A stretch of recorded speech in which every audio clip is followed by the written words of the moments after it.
Donc voilà Maurice, je t'ai préparé les cartes. Et ce qu'on voit, c'est que sur cette partie bleue, on voit qu'il y a des besoins qui sont quand même un peu plus importants. On a les zones bleues qui ont besoin de plus d'azote pour le moment. La plante a des besoins plus conséquents.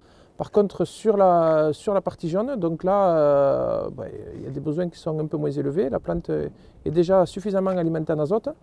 Donc, ce que je vais faire, je vais t'envoyer ces cartes sur la clé USB pour que tu puisses les mettre sur ta console. Voilà Maurice, tu as dessus les cartes de conseil qu'on vient de voir, tu peux aller prendre.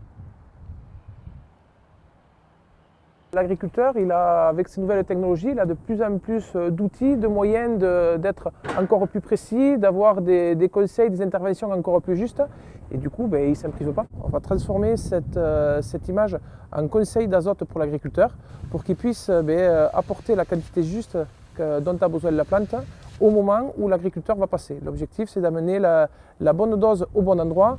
Il faut que ce soit simple et que l'agriculteur s'y retrouve, qu'il ait des retours sur investissement et qui lui permettent d'aller chercher de la plus-value tout en restant sur des choses simples, pratiques et respectueuses de tout ce qui peut être environnement et bonne pratique.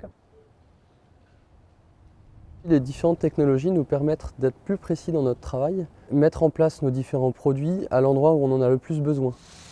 Au contraire, si on n'a pas besoin de mettre du produit, si on a besoin de réduire les doses, les nouvelles technologies vont nous aider à réduire ces doses. On a une antenne GPS qui est reliée à un ordinateur qui permet d'avoir une position GPS. Et donc cette position va être en lien avec une carte que nous propose la coopérative. Et en fonction de notre position sur la carte, on va envoyer l'information à l'ordinateur de notre répandeur qui va faire varier la dose en fonction de notre position sur notre parcelle. Et depuis 3 ans, on travaille dessus. Ça fait 2 années où on est équipé pour pouvoir avoir l'assistance sur l'épandage. On a réussi à améliorer le taux de protéines de nos céréales. Donc en termes de temps, ça ne nous fait pas gagner du temps. En revanche, ça nous permet d'être plus précis sur notre épandage. Ça demande un petit peu d'organisation supplémentaire, de préparer le chantier un peu en amont. Après, une fois qu'on a compris le fonctionnement, c'est simple. Et donc ça nous permet, en fonction des années, d'affiner un peu plus nos interprétations de nos parcelles qu'on connaît déjà très bien. Ce qui serait intéressant, c'est que l'Europe et la France aident les agriculteurs qui s'investissent dans ce type de domaine pour être plus précis dans nos démarches et dans nos applications.